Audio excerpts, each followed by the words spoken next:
Salve, salve galerinha do Monte, como é que vocês estão? Tudo tranquilinho? Bom, a gente vai dar continuidade à série de vídeos das cartilhas do Enem, falando hoje da competência 3. Meu nome é Anderson Rabelo e esse é um monte de letras. Pegue suas coisas e vamos subir o monte.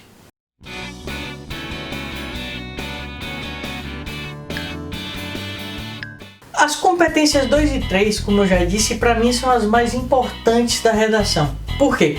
Porque você vai trazer o argumento em si no seu texto. Você definiu uma introdução, uma tese, e definiu como vai ser seu argumento lá no primeiro parágrafo. Agora você vai desenvolver, e isso é o que diz a competência 3 também. Vai complementar esse vídeo se você assistir sobre a competência 2 aqui nesse card que eu vou deixar para vocês. A competência 3 diz respeito à seleção, organização, relação e interpretação dos fatos, opiniões e argumentos no seu texto. Então, já de cara a gente já entende que você precisa saber relacionar tudo aquilo que envolve a sua leitura de mundo no tema que foi dito para você, que foi dado para você. Lógico, na sua redação tá lá tudo bonitinho, separadinho, mas isso acontece de forma simultânea na sua mente. Mas eu vou separar ponto por ponto a partir de agora para você entender a relação de selecionar, organizar, relacionar e interpretar aquela informação no seu próprio texto. Selecionar diz respeito diretamente à escolha do seu repertório. E você pode se relacionar, lógico, com os textos de apoio. Claro, não vai copiar, mas a partir dali você vai fazer uma seleção daquilo que passa na sua cabeça, de leitura que você já fez no seu dia a dia e vai selecionar estrategicamente para dentro do seu texto. A partir daí, você vai aprender a relacionar tudo o que foi lido com o que está no seu texto de apoio, com o tema que você vai abordar, que foi lidado na prova. Relacionar já diz respeito diretamente a concatenar cada argumento. Por quê? Você não vai estar presente na hora da correção. Então você precisa guiar pela mão o seu leitor para aquilo que você gostaria de informar a ele, para não deixar nenhuma dúvida. Então é você fazer bem essa relação, demonstrando, o caminho que eu quero levar você é esse aqui. O entendimento que o seu leitor precisa ter é exatamente esse que você descreveu.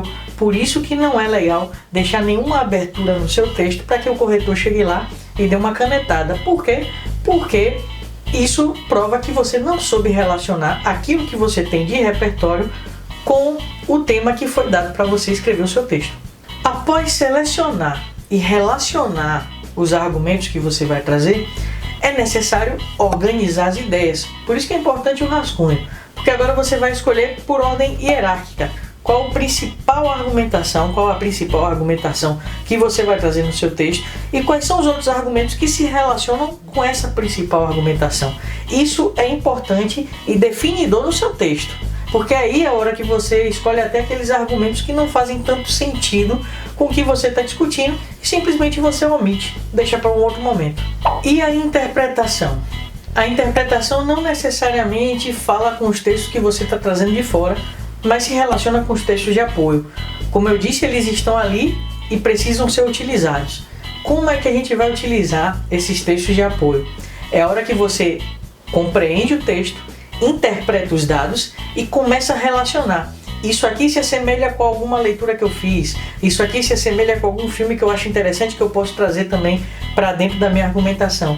E aí você faz todo o processo de seleção, relação e organização das ideias para constituir o seu texto, para gerar uma textualidade. Tudo isso deve fazer parte do seu projeto de texto, inclusive as próprias cartilhas, que eu sempre deixo aqui na descrição para você clicar e baixar e dar uma lida, falam sobre o projeto de texto e sobre a sua importância. Então, vou bater nessa tecla, faça o rascunho. Dito isso, você aprende a criar um argumento, você aprende a criar uma defesa da sua tese. E agora a gente entra na matriz de referência em si, que a gente precisa dar uma observada para poder a gente complementar essa argumentação. Tem muita coisa importante também lá, que está nessa cartilha da competência número 3. Nesse momento, você vai perceber que a competência 3 se relaciona diretamente com a competência 2, que foi o que eu já disse, com a competência 4 e com a competência 5.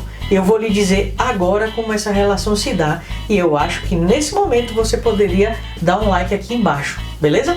A relação entre a competência 2 e a competência 3 se dá pela abordagem completa do tema. Enquanto na competência 2 a gente fala da abordagem completa do tema, na competência 3, para complementar essa competência 2, você é avaliado em cima dos argumentos que você utiliza no seu texto, da forma como você traz esses argumentos para dentro do seu texto, utilizando as suas ideias e relacionando sempre aos textos de apoio e à temática. Cuidado para não tangenciar do tema, manter sempre as informações devidas dentro desse tema que foi dado a você para escrever essa redação, esse texto dissertativo argumentativo. E aqui fica mais interessante quando você prevê, quando você já mostra na introdução como você vai argumentar, porque cada parágrafo deve trazer uma informação nova, um argumento novo, exceto na conclusão, lá você não traz mais nada de novo, você só fecha o texto.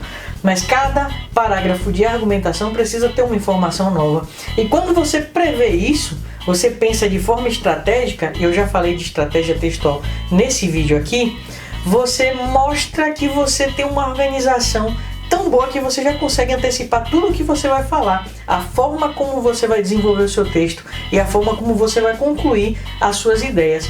Por isso, é interessante você pensar estrategicamente, organizar tudo, qual vai ser sua tese, como vai ser sua argumentação, qual a conclusão que você chega a partir disso tudo. É interessante você já ir pensando desde o início do seu texto. Essa é a relação da C3 com a C2. E como é que a C3 se relaciona com a C4? A gente vai falar da competência 4 no próximo vídeo, mas eu já adianto que você tem uma relação a partir da coesão. Lembra que eu falei que seu texto precisa ser entendido de primeira, levar o seu leitor àquele entendimento que você quer passar? Justamente, a partir da coesão, da forma como você concatena esse texto, você tem uma competência 4. E a competência 5 é a proposta de intervenção relacionada diretamente àquilo que você discutiu e a todos os argumentos que você trouxe durante o seu desenvolvimento. Resumindo, o que é que a gente precisa para poder fechar a competência 3? Ter uma abordagem completa, com argumentos que se relacionem entre si e se relacionem também com os textos de apoio. Ainda que você faça crítica a algum desses textos de apoio, você precisa ter alguma relação também, você não pode ignorá-lo simplesmente. Montar um projeto de texto que me mostre como é que você pensou aquele texto e me encaminhe para aquele seu pensamento, para aquele seu ideal, para aquela sua tese, para que não haja confusão nenhuma. Então é isso que você precisa ter em mente para construir uma competência 3 completa e fechar essa nota nessa competência. Espero que vocês tenham gostado do conteúdo de hoje. Deixe seus comentários aí embaixo com qualquer dúvida que tiver. Se você é novo no canal, se inscreva e ative o sininho para não perder nenhuma das notificações. Beleza? Então é isso, gente. Um abraço para vocês e tchau!